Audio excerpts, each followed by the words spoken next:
Hello दोस्तों, आप सभी का स्वागत है आपके अपने YouTube चैनल A+ क्लासेस पे। मैं श्री तिवारी आज आपके लिए बेटा परसेंटेज का नेक्स्ट पार्ट लेकर आया हूँ। परसेंटेज स्टार्ट हुआ था, परसेंटेज में हमने बात की थी कि कैसे फ्रैक्शन को परसेंटेज को फ्रैक्शन में यूज करते हैं। सेकेंड पार्ट में उसका बेनिफिट लेते हुए कैसे हम क्वेश्चंस को आसान तरीके से कैलकुलेट करते हैं, क्या बेनिफिट हुआ उसको याद करने का, जो चीज आपको याद करने के लिए कही गई थी। अगर आपने मेरा पहला पार्ट नहीं देखा है तो उसको जरूर देख लीजिए, क्योंकि परसेंटेज का कॉन्सेप्ट वहीं से स्टार्ट होता है। वो चीज ज्यादा जरूरी है आपके लिए जानना। इसके बाद जब जरूरत होगी किस क्वेश्चन में फ्रैक्शन के फॉर्म में क्वेश्चन को रख कर सॉल्व करना है और किस तरीके के क्वेश्चन को परसेंट में रख कर सॉल्व करना है, किसमें आपको ज्यादा बेनिफिट होगा, उस हिसाब से आपके लिए मैंने लेक्चर्स तैयार किए हैं। आज हम लोग क्वेश्चन कर रहे हैं एग्जामिनेशन के अकॉर्डिंग, परीक्षा संबंधी प्रश्न, परीक्षा से संबंधित, आपके परीक्षा से नहीं, यहाँ पर कुछ क्वेश्चन दिया होता है परीक्षा बेसिस पर, एग्जाम बेसिस पर, और उस बेसिस पर आपको क्वेश्चन सॉल्व करना होता है। कुछ परसेंटेज वगैरह की बात करता है, देख लेते हैं क्या क्या बातें करता है। तो यहाँ पर मैं आपको पूरी बात समझाने की कोशिश करता हूँ। ये बेटा मैंने एक नंबर लाइन सा बना लिया है, लाइन पर चीजों को आपको दिखाने का प्रयास किया है। एग्जाम में ऐसा ही कुछ होता है, उस फीलिंग्स को आपको क्या करना है, साथ लेके चलना है। देखिए, परीक्षा में कोई व्यक्ति कितना अधिकतम अंक प्राप्त कर सकता है, तो अपने पूर्णांक के बराबर प्राप्त कर सकता है। कितना कर सकता है? पूर्णांक के बराबर, जो कि प्रतिशत में कितना होगा, 100% होगा। क्लियर है? दूसरी बात है बेटा कि एग्जाम को पास करने के लिए एक लिमिट होती है, उसी लिमिट पर आप पास या फेल होते हैं। कभी आप पास हो जाते हैं, कभी आप फेल हो जाते हैं। तो कितने पर पास होंगे, तो पासिंग लिमिट होती है। लिमिट वो आपको क्वेश्चन में दिया होगा कुछ, जैसे अभी आपको पास होने के लिए 33%, लेकिन हर एग्जाम में अलग अलग क्राइटेरिया होता है कि इतने पे पास होना, वो आपको दिया होगा। लिमिट के आगे जब आप होंगे तो आप पास होंगे, और लिमिट के पीछे जब आप होंगे या कोई विद्यार्थी होगा तो क्या होगा, फेल होगा। अब बेटा एज्यूम करिए, जब आप किसी एग्जाम में जब छोटे क्लासेस में थे, फेल हो जाते थे, तो क्या करते थे, अपने टीचर के पास जाते थे, सर मेरा 1 नंबर 2 नंबर बढ़ा दीजिए, पास हो जाऊंगा। तो इसी लिमिट पे आने की कोशिश करते थे। बेटा अगर आप फेल हैं, मान लीजिए 2 नंबर से फेल हैं, तो आपके नंबर में अगर मैं 2 नंबर इंक्लूड कर दूं तो आप लिमिट पे आके बैठ जाएंगे, पास हो सकते हैं। और इसी तरीके से अगर पास है, ज्यादा है, जो स्टूडेंट ज्यादा नंबर पाया है, अगर उसका 2 नंबर कम, जितना भी ज्यादा पाया है कम कर दे, तो वो भी कहाँ आ जाएगा, लिमिट पर आ जाएगा। और दोनों कैंडिडेट लिमिट पर आ जाएंगे, दोनों केस में लिमिट पर आप आ जाओगे, तो दोनों क्या हो जाएंगे, इक्विवेलेंट हो जाएंगे। इक्विवेलेंट आ जाएंगे तो आप क्या कर लोगे, कैलकुलेट कर लोगे। आपसे जब भी पूर्णांक निकालने के लिए कहेगा तो इसका मतलब 100% निकालने के लिए कहेगा। बाकी और जो चीज लिमिट वगैरह कहेगा तो उसके लिए कुछ ना कुछ दिया होगा, उस अकॉर्डिंग हमको चीजें कैलकुलेट करनी होगी। तो चलिए अब स्टार्ट करते हैं क्वेश्चन। तो देखिए, पहला क्वेश्चन स्टार्ट करने से पहले मैं, ये सारी बातें हो गई, स्टार्ट करते हैं क्वेश्चन को। क्वेश्चन के साथ क्वेश्चन को पढ़िए, देखिए क्या कह रहा है। कह रहा है कि एक परीक्षा में उत्तीर्ण होने के लिए 36% अंक प्राप्त करने थे।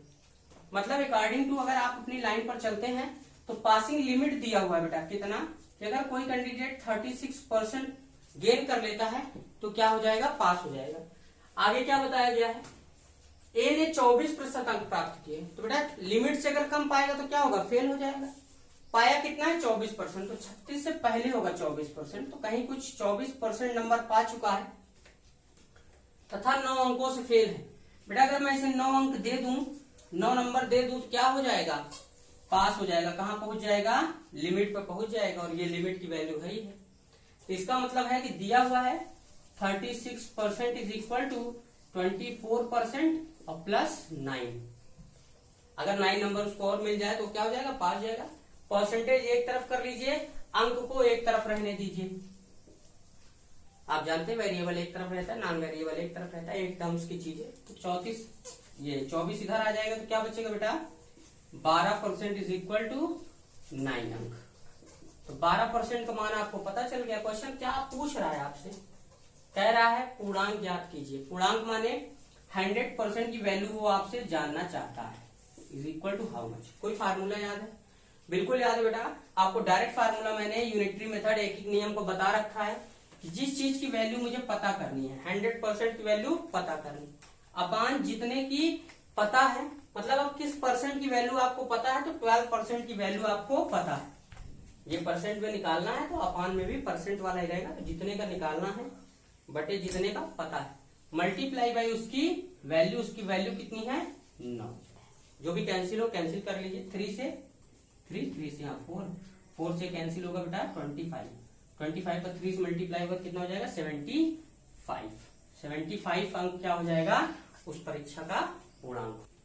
इसी में और भी चीजें आपसे पूछ सकता है बेटा, क्या पूछ लेगा, जैसे कह देता कि पास होने के लिए कितने अंक चाहिए, तो आपको भी दिख रहा था पास होने के लिए कितने अंक चाहिए, दिया हुआ है 36%, उस अंक की वैल्यू बताना है।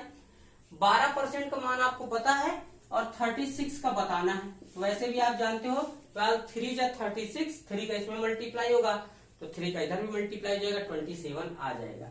लेकिन अगर आप फार्मूले से निकालना चाहें तो जिसका वैल्यू आपको कैलकुलेट करना है 36 का कैलकुलेट करना है, अपान 12% का वैल्यू आपको पता है कितना 9 मल्टीप्लाई कर दीजिए, 12 3 जा 3 का 9 से मल्टीप्लाई हो गया, कितना हो गया 27 मार्क्स। क्लियर।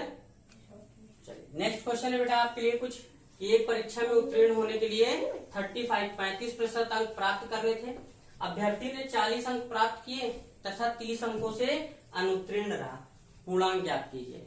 बेटा अगर मैं बात करूं पूर्णांक ज्ञात करने का मतलब हुआ कि आपको 100% निकालना है, लेकिन क्या क्या जानकारी दी गई है, अगर आपको डायरेक्ट क्लियर हो रहा है तो लिख लीजिए, नहीं क्लियर हो रहा है तो थोड़ा सा इस तरीके से कुछ एज्यूम कर लीजिए।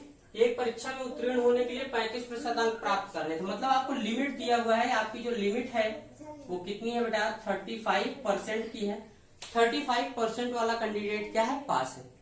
और दिया है अभ्यर्थी ने 40 अंक प्राप्त किए, बेटा ये 35% 40 अंक इससे ज्यादा नहीं होगा, तो अंक में दिया है, तो 40 अंक प्राप्त किए अभी वो फेल है, 40 अंक प्राप्त किए और कितने तथा 30 अंकों से फेल है, तो जितने नंबर से फेल होता है क्या किया जाता है, अगर मैं उसको उतना नंबर दे दूं तो क्या हो जाएगा पास हो जाएगा, तो 30 नंबर अगर मैं इसमें ऐड कर दूं तो ये क्या हो जाएगा कहाँ पहुंच जाएगा अपनी लिमिट पर पास होने वाली कंडीशन पे आ जाएगा।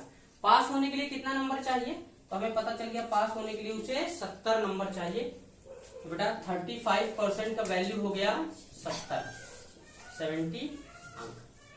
कह रहा है पूर्णांक ज्ञात कीजिए, मतलब 100% की वैल्यू निकालना है, आप डायरेक्ट भी निकाल सकते हैं वैसे भी, और आप यहाँ से 1% का वैल्यू निकाल सकते हैं, 2 अंक आ जाएगा, 100% का कितना हो जाएगा 200। बहुत ही ये जैसे करना है, जो मेथड आसान पड़ जाए उसी से क्वेश्चन कर लेना चाहिए। 35% का वैल्यू 70, तो 1% का वैल्यू 2, इधर जाएगा डिवाइड हो जाएगा, 1% का 2 तो 100% का 200। फार्मूला थोड़ा सा इसलिए लिख देता हूं ताकि जब आप दूसरे चैप्टर्स पढ़ते रहेंगे वहां आपको यूज करना होगा तो किसी तरीके का कोई मिस्टेक ना हो। तो आपको 100% की वैल्यू पता करनी, तो जिसकी वैल्यू निकालनी है बेटा अपान जिसकी पता है, 100% की निकालनी और 35% का पता है, मल्टीप्लाई बाय उसकी वैल्यू, मल्टीप्लाई उसकी वैल्यू से कर देंगे, तो इससे कैंसिल होगा 2 से 100 का मल्टीप्लाई हो जाएगा, कितना हो जाएगा 200 अंक। तो क्या है पूर्णांक कितने का है 200 का है। अच्छा कुछ और आपसे पूछ लेता, कह देता लिमिट कितने की, मतलब पास होने के लिए कितने अंक चाहिए, अंक प्रतिशत तो पता है 35% चाहिए, अंक कितना चाहिए, इसका मतलब 35% की वैल्यू निकाल, वो तो दिया है 70। क्लियर, यहाँ तो बहुत ही आसान है, पहले से दिया है, कोई बात नहीं, यहाँ नहीं पूछेगा, किसी नेक्स्ट क्वेश्चन में पूछेगा। चलिए करते हैं नेक्स्ट क्वेश्चन। देखिए बेटा नेक्स्ट क्वेश्चन आपके लिए है कि एक परीक्षा में एक छात्र ने 30% अंक लिए तथा 45 अंकों से फेल रहा, दूसरे छात्र ने 42% अंक लिए, जो पास होने के लिए अधिकतम न्यूनतम अंकों से 45 अंक अधिक। पूर्णांक ज्ञात करना है और उत्तीर्ण होने के लिए न्यूनतम अंक ज्ञात करना है, 2 चीजें ज्ञात करनी है। क्लियर है, लेकिन आपको समझाने के लिए क्या करते हैं, एक लाइन ले लिया बेटा, जिस तरीके से परीक्षा को मैंने डिनोट किया। कह रहा है 30% अंक लिए और 45 अंकों से फेल रहा, तो यहाँ कहीं आपकी लिमिट रही होगी, और फेल है तो इससे कम रहा होगा 30%। 30% अंक लिए और कितने 45 अंकों से फेल रहा, बेटा अगर मैं इसको 45 अंक दे देता तो ये क्या हो जाता पास हो जाता। इसी तरीके से दूसरे छात्र ने 42% अंक लिए, जो पास होने के लिए अधिकतम न्यूनतम अंक से 45 अंक अधिक, तो बेटा 42% वाला क्या है पास है, पास जोन में रहेगा, यहाँ लिख दिए 42% अंक, लेकिन वो कितना 45 अंक अधिक प्राप्त किया। बेटा अगर मैं इसके 45 मार्क्स क्या कर दूं, माइनस कर दूं, घटा दूं, तो ये क्या हो जाएगा, ये भी कहाँ पहुंच जाएगा, इस लिमिट पे पहुंच जाएगा जहां पर क्या है पास या फेल होता है कोई कैंडिडेट। तो बेटा ये भी लिमिट पर आके बैठ गया और ये कैंडिडेट भी लिमिट पर आ गया, दोनों क्या हैं, बराबर है। अगर दोनों बराबर हैं तो यहाँ से जो चाहे आप कैलकुलेट कर सकते हैं। इन दोनों का डिफरेंस कितना है, इसको इधर ले जाएंगे बेटा, ट्रांसफर करेंगे तो सब्सट्रैक्ट हो जाएगा। डिफरेंस कितने का है, 12% का। और इसको अगर इधर ले आऊंगा तो ऐड हो जाएगा, कितना हो जाएगा, 90 मार्क्स। तो 12% का वैल्यू मुझे पता चल गया 90 नंबर है। क्या पता करना है, पूर्णांक पता करना है। पूर्णांक मेरा होता कितना है बेटा, फर्स्ट पार्ट में 100% होता है। इसकी वैल्यू मुझे क्या करनी है, कैलकुलेट करनी है।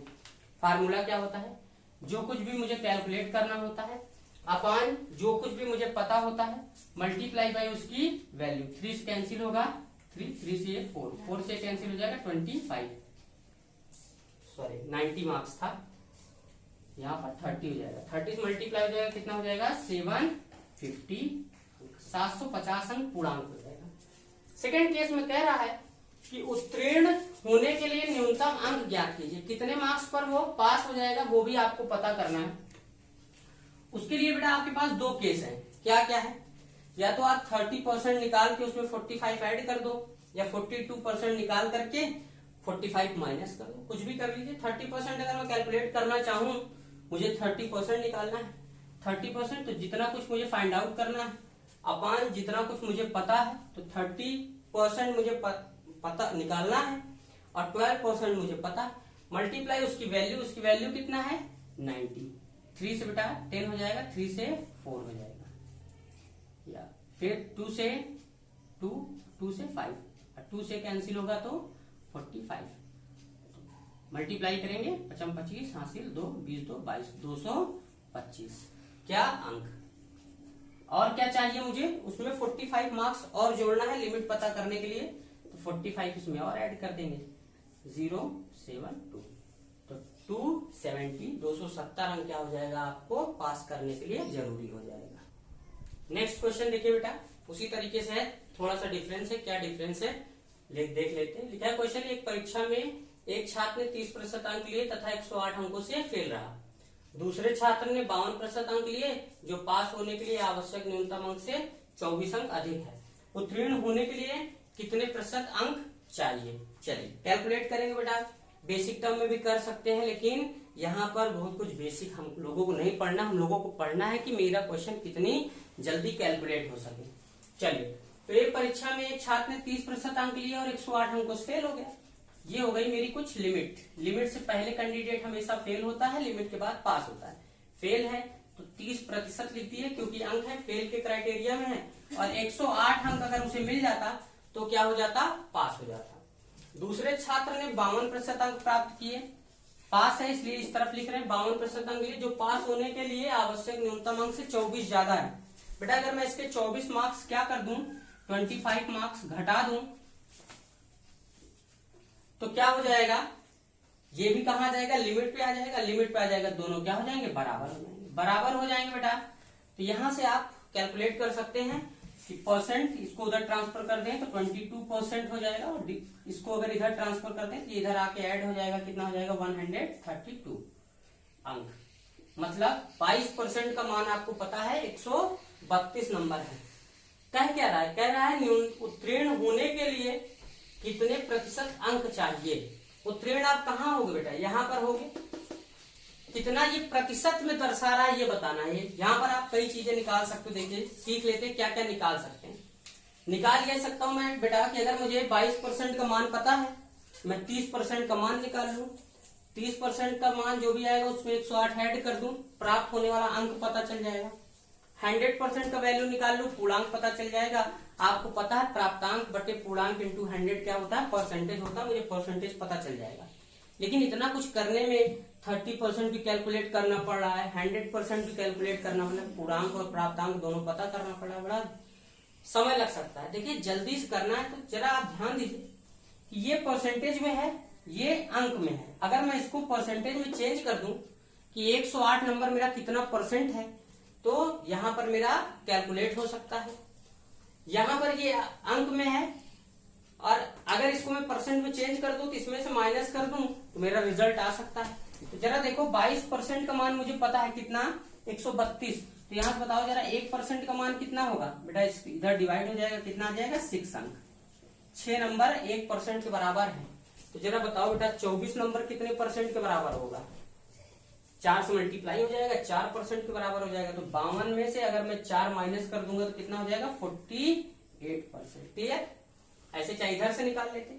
अगर 1% का मान 6 अंक है तो 108, 18 छक्का 108, ये 18% में कन्वर्ट हो जाएगा। परसेंट में होगा 30 में 18 ऐड होगा, कितना हो जाएगा? 48%। तो आपसे पूछा था उत्तीर्ण होने के लिए कितना प्रतिशत अंक की आवश्यकता है, प्रतिशत में हमने कन्वर्ट कर दिया। कैसे? 1% का मान 6 है तो 4 पर 24 कितने का मान हो बेटा? इसमें 4 से मल्टीप्लाई करोगे तो यहाँ भी हो जाएगा। 4% का मान 24 हो गया, कैलकुलेट, इसमें से माइनस कर दिया, कितना हो गया? 48। नेक्स्ट क्वेश्चन है बेटा आपके लिए कि एक परीक्षा में लड़कियों तथा लड़कों के लिए उत्तीर्ण प्रतिशत क्रमशः 35% तथा 40% है। एक लड़के ने 483 अंक प्राप्त किए तथा 117 अंकों से अनुत्तीर्ण रहा, फेल रहा। लड़कियों के लिए न्यूनतम उत्तीर्ण प्रतिशत ज्ञात कीजिए। यहाँ देखिए बेटा क्वेश्चन के टाइप में थोड़ा सा चेंजिंग हुआ, करना सब कुछ वही है, कुछ अलग नहीं, बस लड़कियां अलग परसेंटेज पर पास होती हैं, लड़के अलग परसेंटेज पर पास होते हैं। एग्जाम्स यही है। तो लड़के के लिए जानकारी दी है, इसलिए लड़के के बारे में लिख लीजिए कि लड़के जो है उनका जो लिमिट है पास होने का वो कितना है? 40% है। 40% पास पा जाते हैं तो पास लिमिट पर आ जाते हैं। एक लड़के ने 483 अंक प्राप्त किए हैं और अभी भी वो फेल है। अब कितने अंक से फेल है? 117 नंबर से फेल है। अगर उसको मैं 117 नंबर और दे दूं तो वो क्या हो जाएगा? पास हो जाएगा। तो बेटा 400 में 83 में 117 जोड़ोगे, ऐड करोगे, कितना हो जाएगा? 600 अंक किसका बराबर है? 40% के बराबर है। और उसके बाद कह रहा है लड़कियों के लिए न्यूनतम उत्तीर्ण अंक। देखिए बेटा पूर्णांक परीक्षा एक ही है, अधिकतम अंक सबके लिए बराबर है, बस लड़कियों को थोड़ा सा यहाँ बेनिफिट दिया गया, वो 35% पे ही पास है, लड़के 40%। लड़कियों के लिए न्यूनतम उत्तीर्ण अंक पता करने, मतलब 35% का मान आपको क्या करना है? बताना है। तो चाहे आप यहाँ से एक का निकाल के तब निकाल लीजिए, या डायरेक्ट आपको फार्मूला पता है कि जितने का भी निकालना है अपान 35% का निकालना है। अपान में कितने परसेंट का पता है? 40% का पता है, मल्टीप्लाई बाय उसकी वैल्यू। तो उसकी वैल्यू कितनी है बेटा? 600। यहाँ कैंसिल हो जाएगा, एक 0 से एक 0, 4 से इसको कैंसिल करोगे 15 का इससे मल्टीप्लाई हो जाएगा, 15 × 75 की 5, 7 हासिल, 45 7 52। तो 525 अंक प्राप्त करने होंगे किसी लड़की को पास होने के लिए। एक चीज और पूछ सकता था जो कि यहाँ पे पूछा नहीं है कि अधिकतम अंक कितना है पास होने के लिए। अगर अधिकतम आपसे पूछ लेता बेटा तो आपको कुछ करना नहीं था।